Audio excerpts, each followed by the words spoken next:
What's up, OG? Y'all see what I got with me? I got the triple OG right here, man. Yeah. What's up, homie? What's up, homie? Good morning. How you doing, brother? I'm blessed, man. I'm alive. Man, I know that's right, man. Every day you wake up God is good. is a blessing. Yep. A lot of people take that for granted. They be like, man, I'm having a bad day. I'm this, I'm that. Man, you alive. Hey. You hear me? Look at that sunrise, bro. What's going on, bro? Ain't nothing, bro. I'm just trying to stay one day at a time, bro. Man, I did a video with you the other day with what's that girl name? Lisa? Yeah. And I didn't get a chance to get to know you as a person. So today I want to get to know the triple OG, man. OG, you where you from? I'm from Greensboro, but I was born in Boston. Man, that might be too loud. We might have to go on the side. Boston, Mass, yeah. You from Boston? Yeah, that's where I was born. You go ahead and sit down. You from Boston? Yeah, Boston, Mass. How long you been in Green? How long you my mom moved here when I was little, man. So, your mom? Yeah. Did you grow up in a two-parent household? Nah, single parent household. It's your mom? Well, my mom, my great grandmother, she had to work 3 jobs to take care of her, man. So we hardly ever seen her, man. So my great grandmother actually raised her. Okay, so your mom working all the time, so your grandma basically raised you. Right.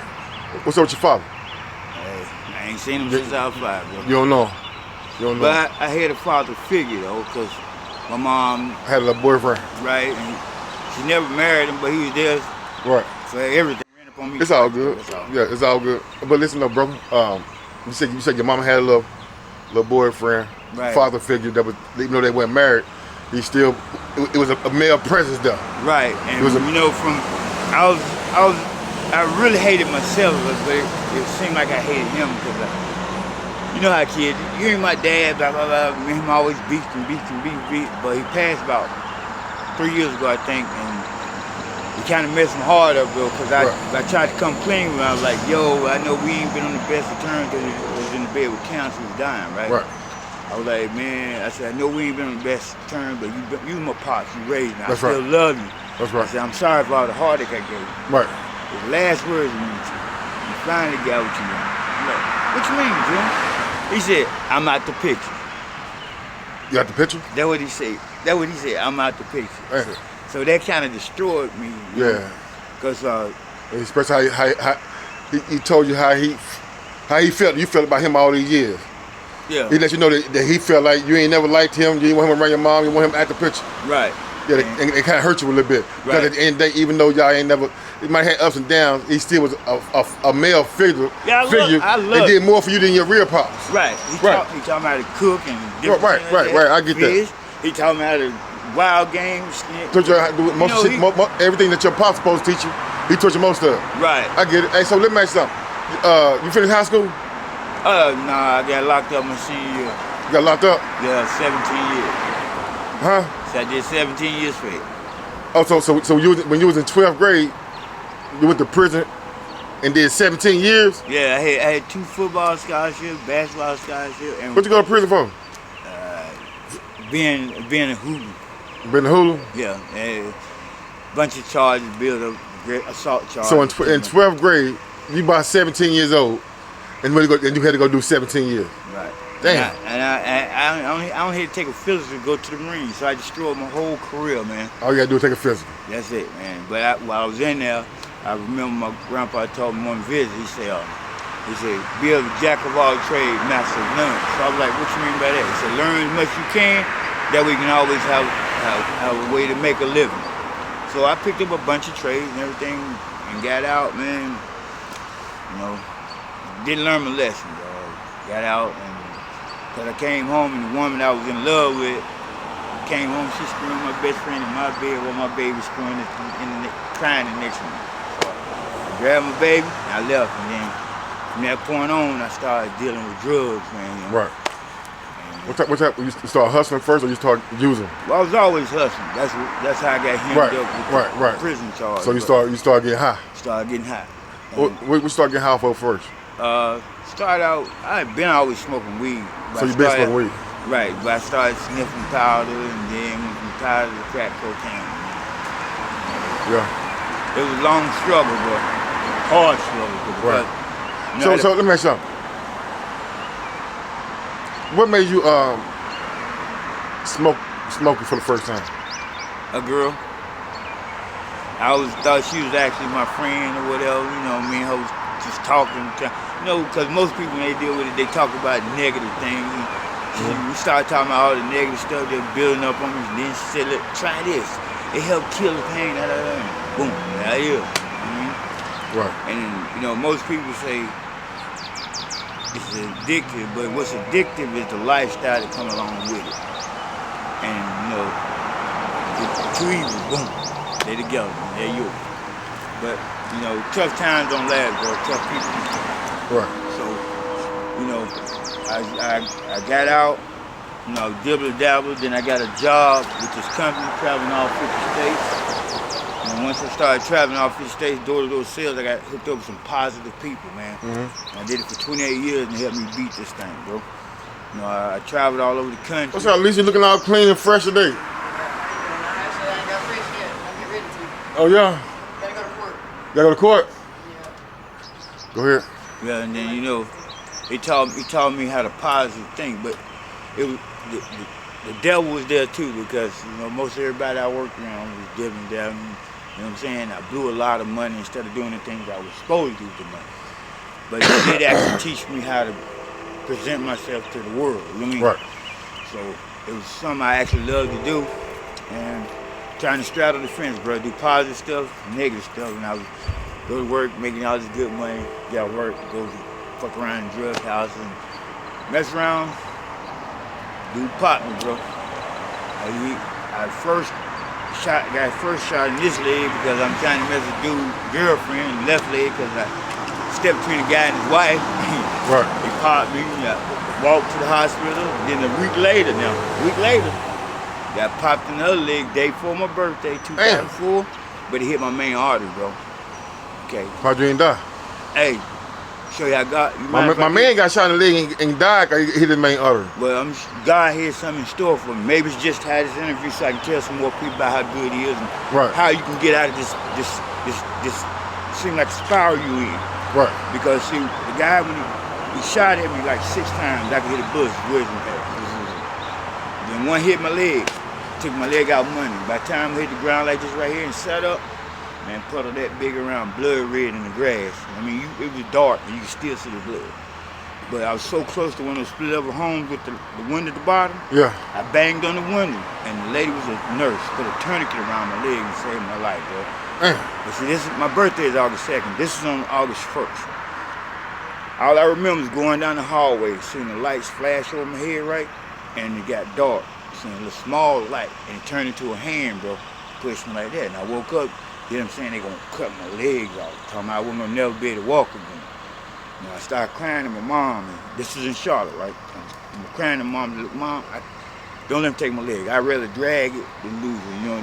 And it was just overwhelming. My mom said, you gotta talk to my father. I was like, how am I talking to Grandpa? He down in Greensboro. She said, nah, my other father. So we did a little praying, and by the time we got to praying, and this is hilarious, because like Medea movie, my wife came, my girlfriend at the time came, died in bed crying, oh Jesus. They saved my life, baby, saved my leg, I'm moving good. She said, thank God. I just found out I'm pregnant this morning. And that's when I heard my daughter Gabrielle, my daddy's girl, she the one that keeps me focused now, because this girl was born on the floor of a crack house. But with the grace of God and me being a real father, like more of us need to be, my daughter graduated 3 years early. Right. That's what's up. And she's the only child out of 7 that talks to her dad every day. You know what I'm saying? We talk about positive things. I'm trying to show her how to get a man that she deserves. You know what I'm saying? Now I want to beat her, call her bitches and all that. Excuse my language. Call her bitches and all that. But, you know, this is what I feel I have to do. Because now I'm getting ready to be part of the older generation. The oldest generation of my family, all the people above me are dying off. Right. So it's time for me to be a real grandpa. That's right. So that's one reason why I really wanted to do this, because let people know it seems like it ain't no end to this turmoil you're in. Because the devil gonna keep coming at you now. Trust me, he got his imps like God got his angels. But you gotta have that third eye open and catch them blessings coming to you and pass them on, and God will make your way, bro.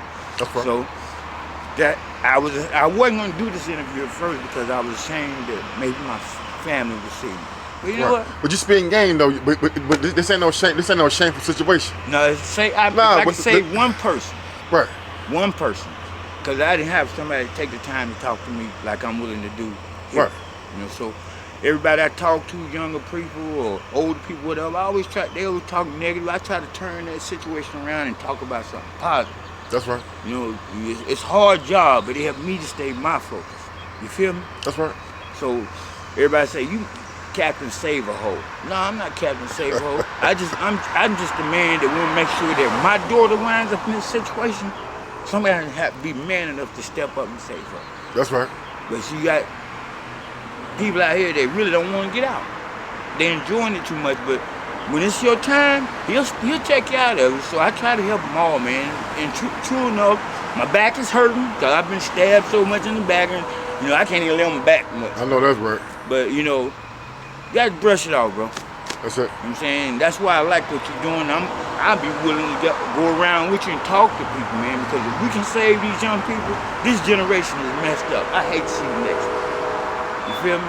I got grandkids now that they're even doing crazy stuff, man, and I can't take it. I can't imagine my granddaughter. Like, I got 3 of them in Vegas. My oldest daughter lives in Vegas. I haven't even seen them yet, bro. And that's one of my goals, to get straightened out enough where I can go down there and get her. But you know, strong. Every morning I get up, look at that sunrise, and be like, God, lead me your path. Mm-hmm. So I'm glad you got up like this, because it was on my mind the other day when I seen the interview thing, and I was kind of ashamed. I said, nah, what I'm ashamed of? My mistakes that I made is what made me. Right. And you can show your experiences and save somebody like you said. Right. So let me ask you something. If you had one regret except the drug use, what would it be in life? One regret. That I wasn't there more for my mom. Right. You wish that you would have been a better son to your mom. Right. Because your mom passed? Huh? She gone? Nah. But we found out a little while ago she got dementia, you know. And I'm trying to make sure that, because they say they're going to remember the good things. Right. So I'm trying to make sure by the time if it do happen, which I'm. But I asked you that because you said you wish you'd have been a better son, but she might need you the most right now. It ain't too late. No, I know that. So what's stopping you from doing it? Oh, nothing. I'm doing it. Yeah, time to tighten up. Yeah, hey, bro. Because once they gone, you'll be like, damn. I wish I would. You feel me? Right. Well, see, that's the way I was feeling, because all my mentors, the true men that was showing me how to be a man, yeah, they're all gone. They all gone. You know, I sit down at my grandpa's every Sunday. God rest his soul. 91 years old. The whole family didn't even know he worked for the Pentagon. But every Sunday I sit down there and talk to him, watch the ball game for a couple hours. Even I couldn't make it, I called the phone. Even though my family didn't even want me down there visiting, because I always been the black sheep, which I'm not over my attitude problem all the way yet, but you know, I got tired of people looking down on me, and I ain't never been one to have a person tell me what I can't do and what I ain't gonna do and all that, because I'm the one that like to prove people wrong. Right. So I know I'm gonna survive this. It's just doing things like this is what's gonna keep me on track. So that's right. Anytime you need me to talk to somebody, right, feel free to come get me. Yeah, we're gonna lock in. So let me ask you something. Before I end interviews, I always ask the people to get you some advice on why not to choose the streets, the drug lifestyle, and things of that nature. So if you can say something to the youth to keep them from doing it, what would you tell them? What would I tell them? It's not as glamorous as it seems. That's right. Because they're your friend as long as you're doing something negative with them, but when you start trying to do positive things, you notice your real friends are only ones that's gonna be there. So do things to occupy yourself, young people. That's all I say. Like sports, excuse my language, I fucked up my life by not following what I was supposed to do, what God had intended for me. But you know, it's not really fucked up, because it gave me a chance now to do this, which might be my calling, saving young people. You know what I'm saying? So that's right. Only thing I can tell them is, look, just talk to somebody. No matter what you're going through, talk to somebody. Because most drug users, reason why they put on drugs, negative things on their mind, thinking negative, and instead of people pushing in a positive way, they push them towards the drugs. And you know why? Because they want what they got, most of the time. That's what I feel. That's excellent advice, man. God bless you, man. I appreciate your time. Hey. People blowing at me, so I guess they probably recognize what the hell going on. But listen, man, hey, so I'm talking to you, Triple OG. You're smart. We're gonna stay in contact. We're gonna get a lot of more videos in. That's what's up. God bless you, man. You too, brother.